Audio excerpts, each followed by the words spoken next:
Earthlings, it's your boy Calms, the Mandem from the mothership, and it's part 9 of the No Common Sense show. Yeah, you heard right. Man's out here promising to drop the top secret government files like it's a highly anticipated mixtape. Geez, check out this.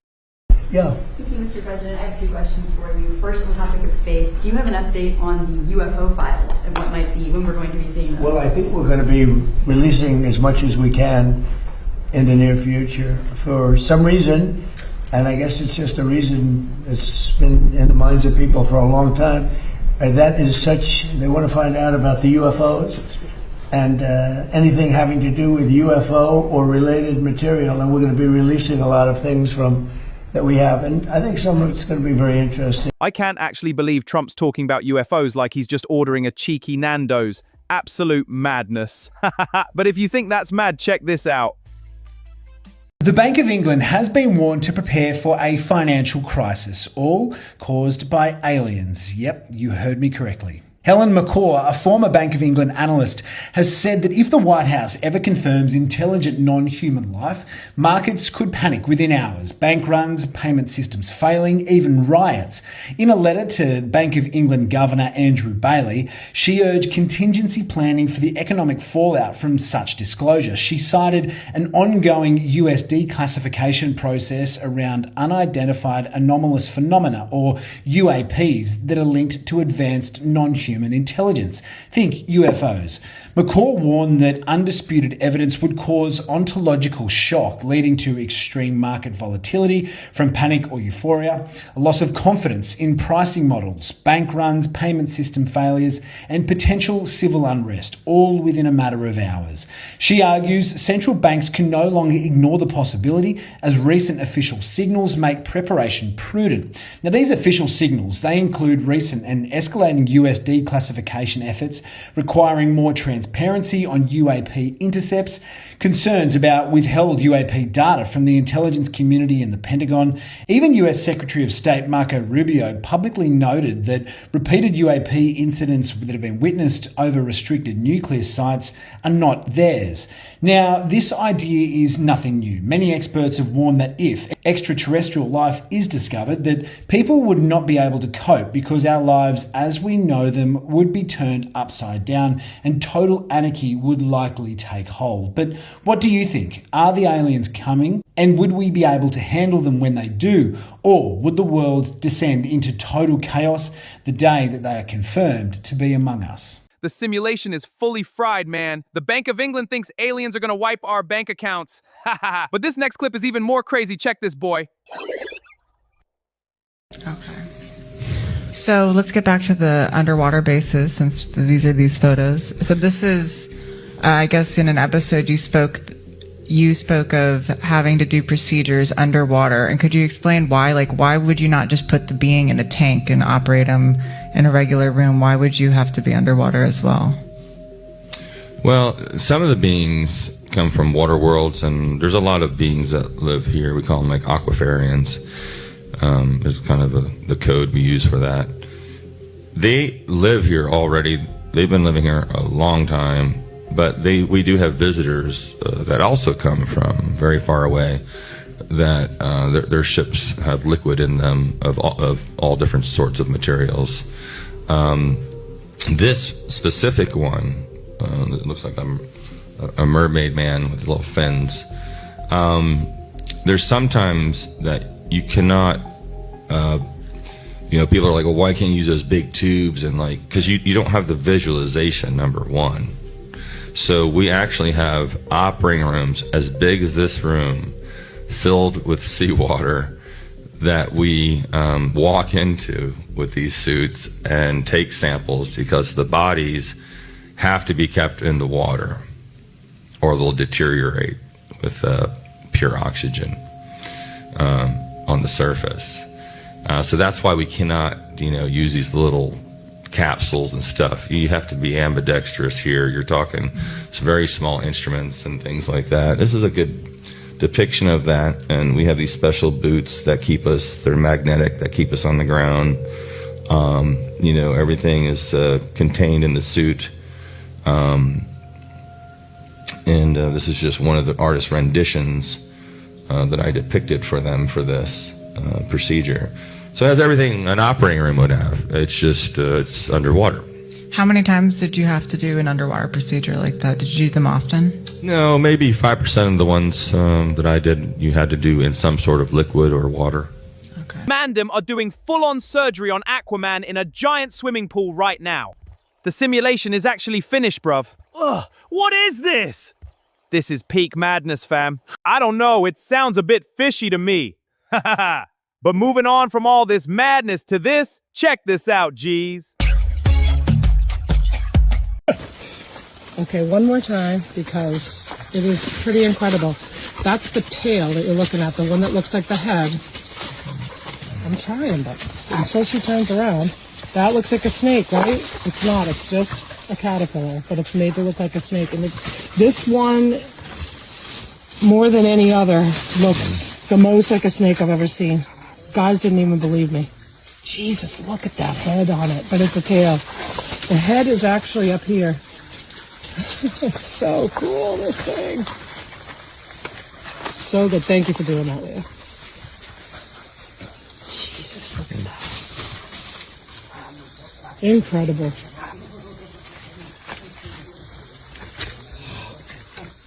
Look at that.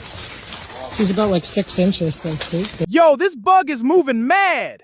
I've never actually seen one of these before. It's actually a moth caterpillar that puffs up its bum to look like a snake. Crazy. Do you know how many years I've been dropping this under RIP posts? Saying thoughts and prayers? They actually changed the emoji from the old emoji to the new emoji, so it means a high five. And we're all dropping it in the comment section. That's actually a mad thing right there. I know you all remember the seahorse emoji, right? Look how cute it is. How could you forget that little fella? But in this timeline, it's never existed. So, did we really shift timelines? Or did we all just imagine the same seahorse emoji when it never even existed? What you lot think? Oh boy, this next one made me feel so sick. Check this out. Here it comes again. Oh man, it's getting worse. Take a live look behind me. This is what's left of the FBI evidence recovery team inside this car. And take a look at this vehicle. We believe this is the owner of the business just returning to take back possession of his business. More on that in a second. But take a look. Another busy day out here on Detroit's east side, just down the road from City Airport. Sources say they have removed several boxes of what is believed to be human remains. Sources say many people. This was a big operation. So I keep trying to make this video, and halfway through, once I start talking about what I need to talk about, the volume goes away. So cool, let's try this again. I just got off of a 10-hour shift where I was on my feet running all day. Right afterwards, went to the gym. Pushed myself pretty heavy, so naturally after a day of running and then working out, I'm exhausted and hungry. All I wanted to do was get some food before I went home, went to bed, and did it all over again. And I came to Cookout in Goodlettsville, Tennessee, right outside of the Nashville area. And I order a tray, I park my car, I get about halfway through my tray, all my cheese curds are gone, almost done with my barbecue sandwich, and I bite into this. It's a tooth. It's a chip of a tooth. I threw up my entire meal. And you know, that was one of those things that, like, I had my suspicions. It seemed very likely that these fast food chains are doing what they're rumored to be doing. Yo, blood, I just bit into your burger and I find a tooth in my effing burger. You said you wanted a burger with a bit of a bite, didn't you? A bite? A literal tooth? I can't even. Imagine that. Ugh, I feel like I'm gonna throw up. Now up next on the No Common Sense Show, this next clip shows something kinda strange. Check this out. You guys have to check this video out. Look at this. This is lightning coming through the firmament, which they call them sprites. Look at this. It gets more intense, watch. Look at this. Look. Look at that. Like, have you guys seen this before? Like, look at that. Look. It's like, what is that? Like water? Like bursting through like a wall? Firmament? Or barrier of some sort? Look at this. Look at that. What the heck? Watch. Look at that.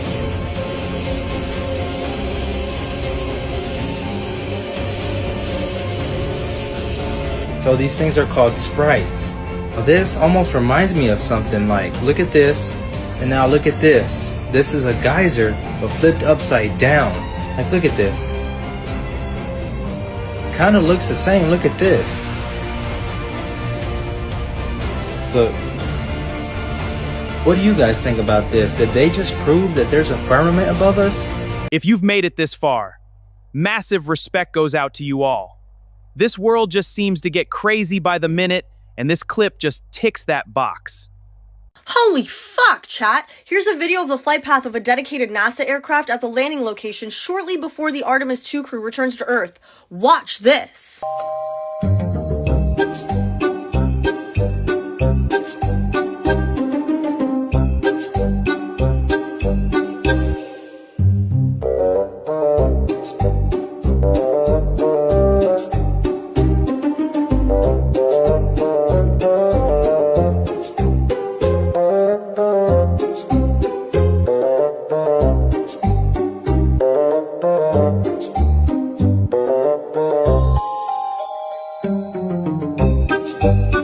Now, if you wondered why filters are everywhere these days, check out what this mum son just says. Jeez. CJ, why does this app do this? Do I really look like this? Look at this. No. Like, look how it creates the bags and look how it creates like the bags and the lines and stuff. Like, it makes you try to question like your beauty so that you can, and then it amplified. Why does it do that? Why do you think that a social media would want to make you feel like you're so unattractive? Because that's social media. That's the world. They're trying to make someone look bad so someone else can look good. But what's the point of doing that? Like, what's the point of making me look like this? To make you question yourself?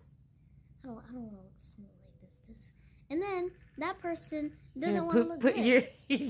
So like, look. Face. So like, wait, Mom. So like, they're making you look bad so I can look good, but I don't want to look like this. I don't want to have this smooth filter on me. Okay. All right, so now you don't. But you said the reason why they do it is to make you question yourself. And to say, why is this camera? And at first, you think it's the camera. Like, why is this camera making me look bad? And you tell your friends, like, why is TikTok making me do this? And then it actually gets to you because it happens over and over again. And I'm like... And then what happens? So then now you start believing that you're ugly, and the image that they try to reflect back to you is an illusion. It's not even real. It's like the Matrix. And so then what happens? So then now people really believe the Matrix is real. But it's not. It's the Matrix. Yeah, but then when it happens over and over and over again, tell me what happens to the mind. It's getting wired into your brain. And then when it gets wired in your brain, what do you start believing about yourself? You believe it. So if you're getting ugliness, you telling yourself that you're ugly, that's wiring into your brain. When it wasn't even real. It was a construct that was imparted on you on purpose so that you can feel less about yourself, so that you need them to tell you now what your form of beauty. So you need external validation from your outside to lower your self-esteem and then try to get external validation. Which means who controls you? Not you. So then it makes you easily controllable. Yes. That is so... It is so incredibly exhausting trying to keep up with a world that isn't even real. If you don't feel good about yourself, the answer isn't to find a better filter, a better outfit, or a better angle. The answer is to sit down in the quiet and ask yourself, why am I outsourcing my self-worth to strangers? And remember, a filter can't replicate a warm heart. It takes time, and it can be a sad, lonely realization at first to see how much energy you've given to things that don't matter. But there is so much hope on the other side of that realization. When you start building yourself up from the inside, your genuine light comes back. And that light is brighter than any screen could ever be. Well, it's that time already. Massive respect to everyone for watching all the way through. And hold tight for part 10. I'm out of here to go hotbox the mothership. The No Common Sense Show. That's a wrap.